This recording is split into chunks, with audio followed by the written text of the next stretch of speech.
Giving all praise, honor, and glory to the Most High, the Father of Abraham, Isaac, and Jacob. Welcome back to Native Creations. Today's video is about type 2 diabetes, also known as diabetes mellitus. As a special disclaimer, I do not advocate or encourage any individual to stop taking their doctor-prescribed medication in exchange for the use of herbs. You must always discuss with your doctor first before making an attempt to use any alternative methods of managing your health. Diabetes is a symptom of poor or failing liver health, and it is a genetically predisposed disease.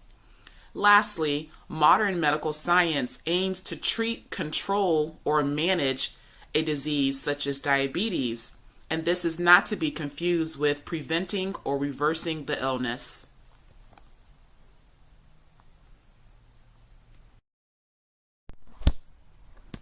So here is the anatomy of the pancreas, and we know that diabetes is a symptom of poor liver health because of its location in respect to the liver. So the pancreas and the gallbladder both are tucked right up underneath the liver. Both the pancreas and the gallbladder share a common duct. So whatever is going on with the liver, it's going to affect the gallbladder as well as the pancreas. And whereas most people who have pancreatic issues also have liver issues, we know that the liver is like the working horse of the body, as it performs over 500 different bodily functions on a daily basis. So your liver does a lot to protect you along with your immune system. So anytime that you're having issues with your gallbladder or your pancreas, 9 times out of 10, there is something wrong with your liver. Also, we know that the pancreas will perform and work its best always in an alkaline environment. It is able to work in an acidic one, but it performs the best when it is able to work more proficient in an alkaline environment. And we know this because all of the pancreatic secretions have a pH level of 8.0 to 8.3, and that is alkalinity. So making sure that you eat your food in the proper way and that you combine them in the proper way, and that you watch how much sugar and carbs that you intake on a daily basis according to your age plays a huge role in the overall outcome of keeping your pancreas healthy, as well as the rest of your body. When you eat sugar, it is supposed to go up and out through the brain to be used as a fuel for energy, and this is done by it being burned off. Okay, so if insulin, which is supposed to manage the sugar or guide it to where it needs to go, if insulin is not able to do this, then it will be left to stay floating in your blood. This causes your sugar level to rise and remain extremely high, and you will end up being able to find sugar within the urine, and this causes kidney damage. Also, when sugar levels remain high in the body, it causes neuropathy, which destroys the eyes and nerves, and that's also going to affect the circulation in your body. So a lot of extremities of patients who have diabetes oftentimes have to be amputated. And if they are not amputated in a certain amount of time, then those extremities develop huge sores, and basically it's from neuropathy. So, when there's no circulation, there's no moving blood. Your blood is supposed to be circulating 9 times a minute, but if that doesn't happen, it becomes stagnant. Other fluids become stagnant and build up, and the flesh, begins to rot. So a lot of diabetic patients suffer with this issue, even if they injure themselves, with a cut or something. That cut oftentimes does not heal properly or fast enough, and necrosis can set in that way as well. So along with these other things I just mentioned, as far as, other health issues that pop up from having too much sugar floating in your body, you can also have hardening of the arteries. And this contributes to heart problems. So if you've been watching my channel for a while and you have been actually studying the information that I present, you will know and remember that the heart and lungs control each other, as well as the kidneys and the heart. They control each other. So most diabetic patients will end up with a lung and or a kidney problem as well. So it's very imperative that we begin to understand that even though this is a symptom, diabetes is a symptom of poor liver health, it's quite detrimental if it's not handled properly.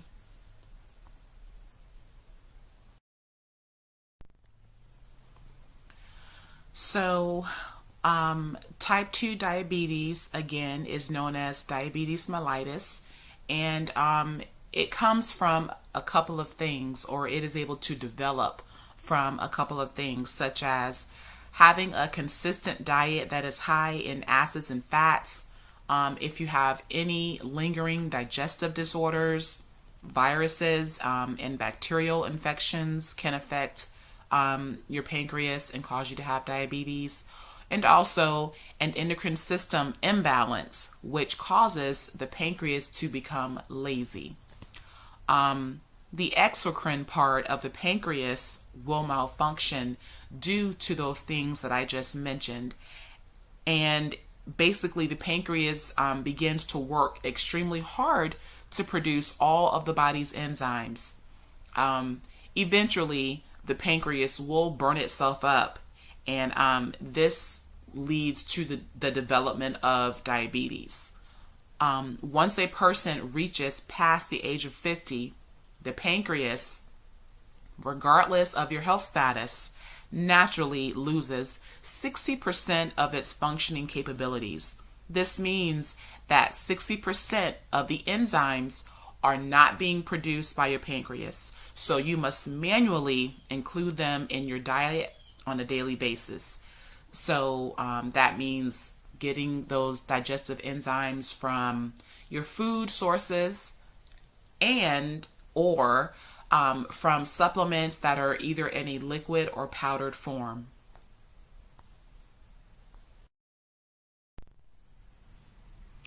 So eating a pyramid diet is an acidic diet because 80% of the food on your plate at one given time is an acid. Okay, so we should be eating meals that are balanced, and that is where your food is 80% of it is alkaline and 20% of it is acidic. The body functions the best in an alkaline environment.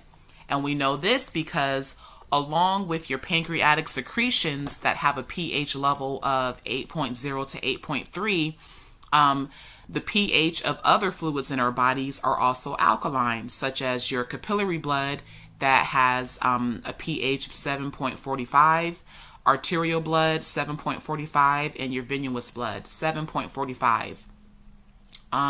The urine is 7.0. Saliva 7.0.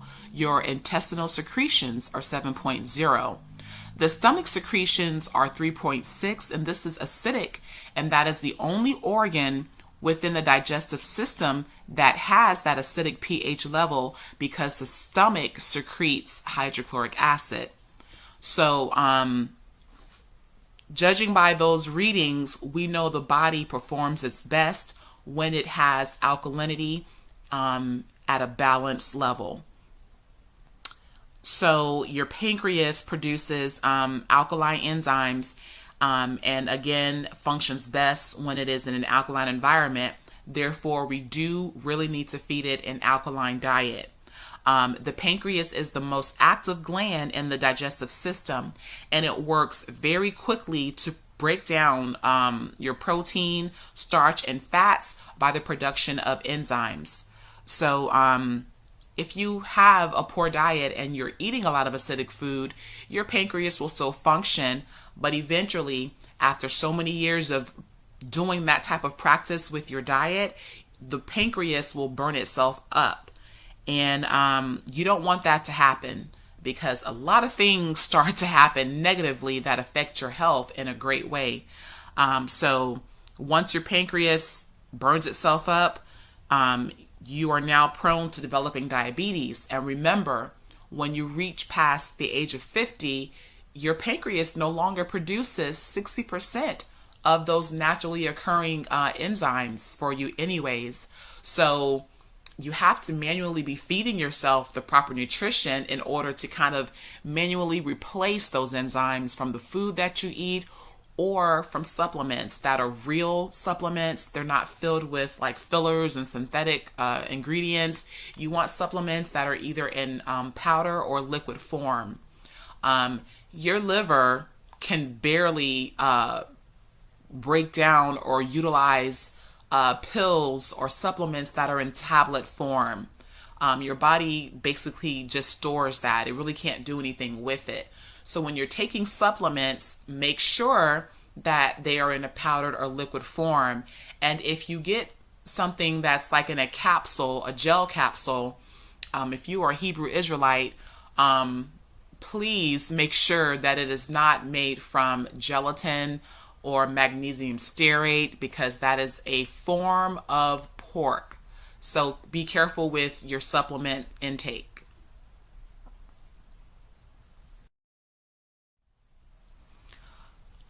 When dealing with type 2 diabetes, you must retrain your pancreas to function properly.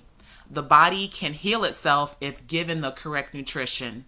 Diabetes, alongside contraindications of prescription medication drug interactions, is the third leading cause of death in the United States of America.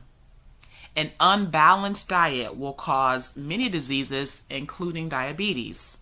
In the U.S., the so-called African American, Hispanic, and Native American people are ranked the highest of having the disease called diabetes. Diabetes, again, is a symptom of poor liver health, and anyone can develop this disease at any stage in their adult lifespan. So, to my people out there that are watching, if you are African American or Hispanic or even Native American, we are supposed to be eating a diet that corresponds to our systems in our body, to our culture. We're not supposed to be eating another culture's diet, so to speak. So be careful with your meals. If you want to eat something that's really not healthy for you every, now and again, that's fine. But to practice eating unhealthy every day, all day, is detrimental to your health.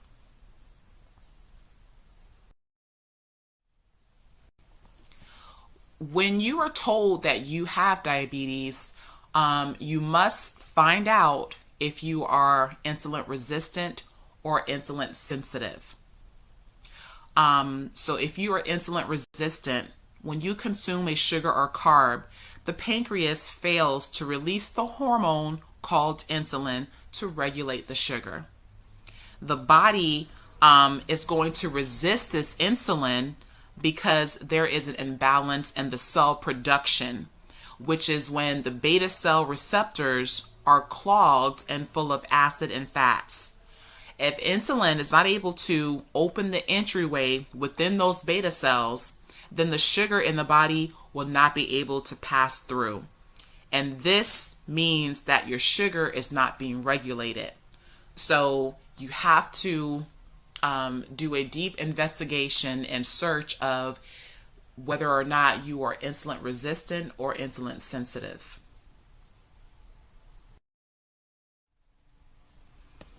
Most individuals are unaware that their body is resistant to insulin, and they are advised to take insulin medication from a doctor.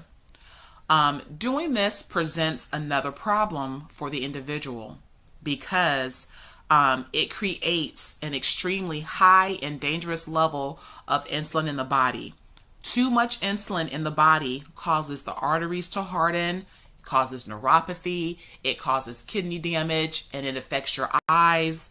And so once your heart is affected, of course, you're going to have a kidney and, lung problems as well. So be careful with your insulin medication or just being told that you are diabetic. You need to find out if your body is insulin sensitive or insulin resistant.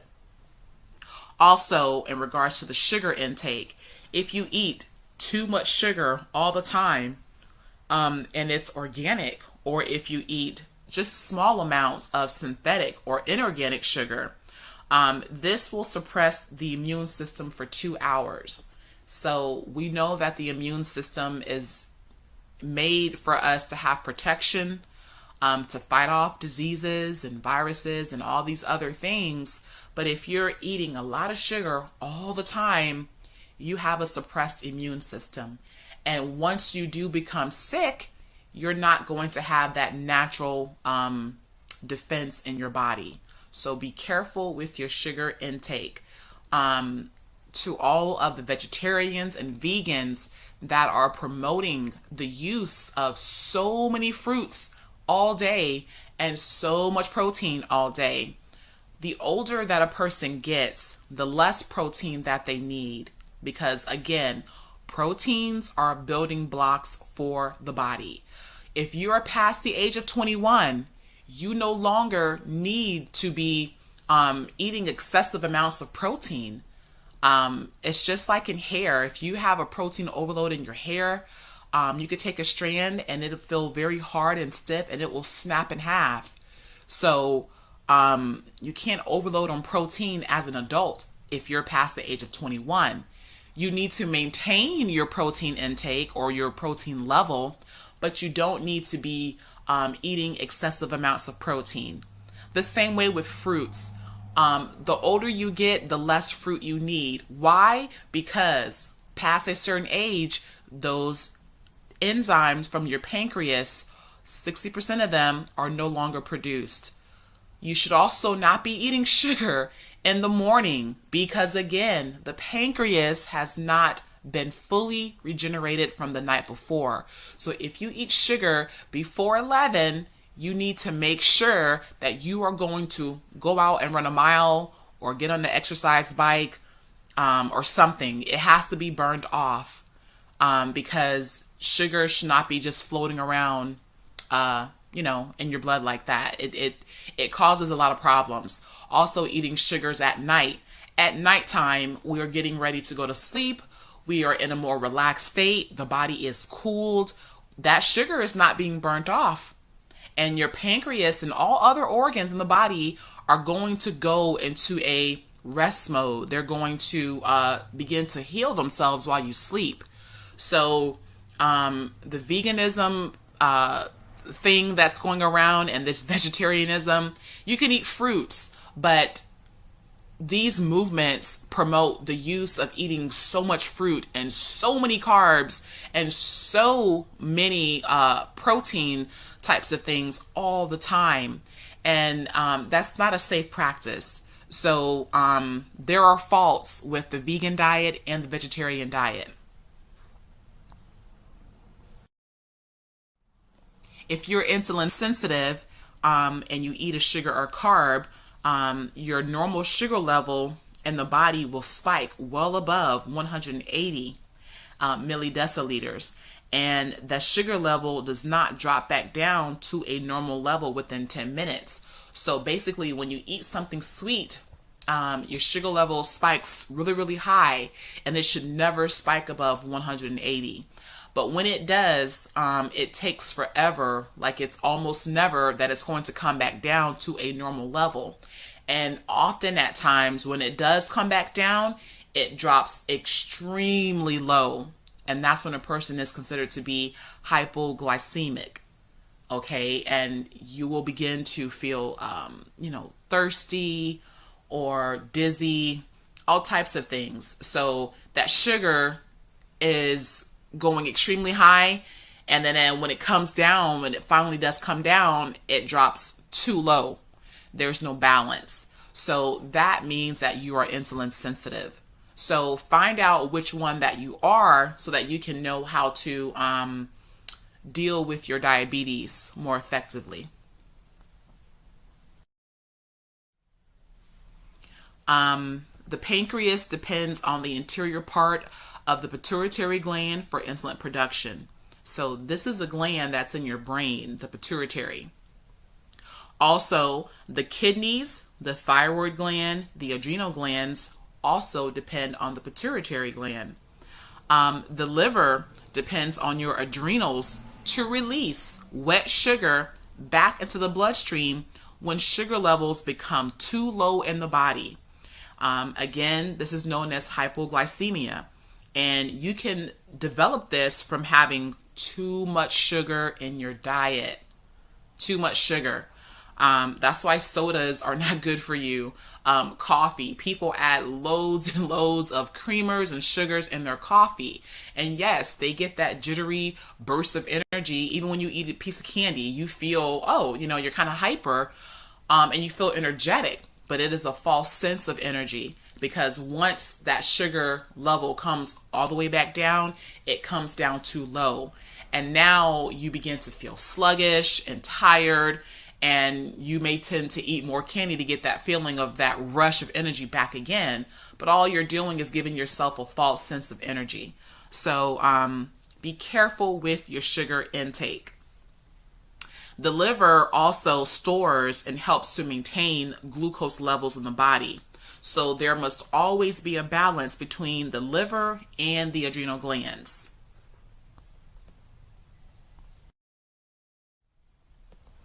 Hemoglobin A1C checks for how much sugar is in your blood in the morning.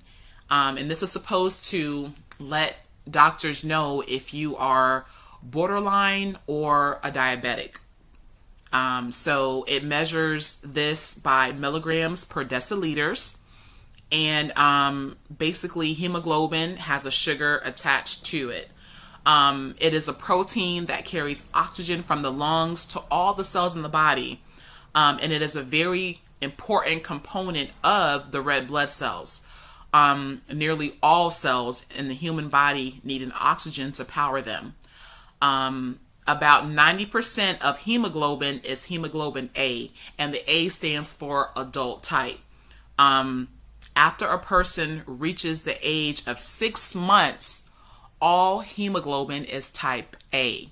So this is why you can start to begin to feed babies, pureed foods, because of that blood change and the cells, because now their body can begin to process food a little differently than from when they were first born.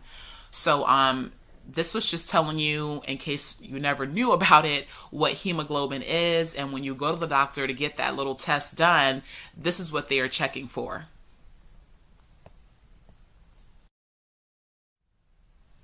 Finally, feeding sugar to young children before their molars have manifested will damage their pancreas long term, and this will create type 1 or juvenile diabetes in children. Also, viruses and bacteria can attack the pancreas in young children, and it can also cause the type 1 diabetes.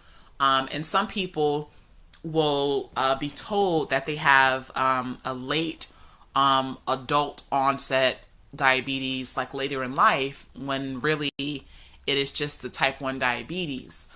And so this one is different from type 2 diabetes in the way that it has to be managed.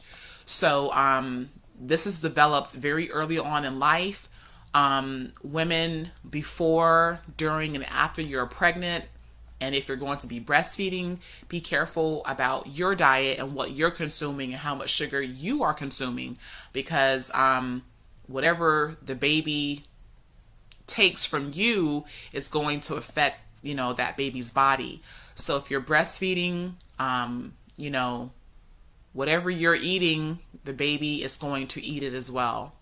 So if you were to eat healthy things, the baby would receive the healthy nutrition as well. But you could be setting your child up for problems like diabetes if you give them sugars when their molars have not manifested. Just like breastfeeding past that 18 to 24 months of age, when they've got their 2 teeth on the bottom and 2 on the top, their bodies are not able to break down your breast milk anymore because their stomach acid has changed to hydrochloric acid. So I've done some videos on children's health, especially feeding them, cow milk, and how it affects their skin, with eczema and psoriasis or lung problems, all these things. You also have to watch the sugar intake for your child, even when they are school-age children. You want to give them fruits when they're going to be running around burning it off, and you want to give it to them in moderate proportions. So I don't advise giving them synthetic sugar. That is just the worst. A long time ago, you had to have a prescription just to be able to purchase white sugar because it was considered a poison. And it still is a poison. It's just that it has a better look now. They've managed to make taking sugar or eating sugar look nice and pretty. And so people seem to think that it's harmless, but it's not. Once you get, like I said, older, you're going to start to see the effects of all the damage you've done to your body. So I hope that this video was enlightening and was very informative for you. The next video will be on pancreatic cancer, and because it relates to this video. So hopefully you will stay tuned for that video. Please remember to subscribe, like, comment, and share the video if you wish. And as always, have a great day and shalom.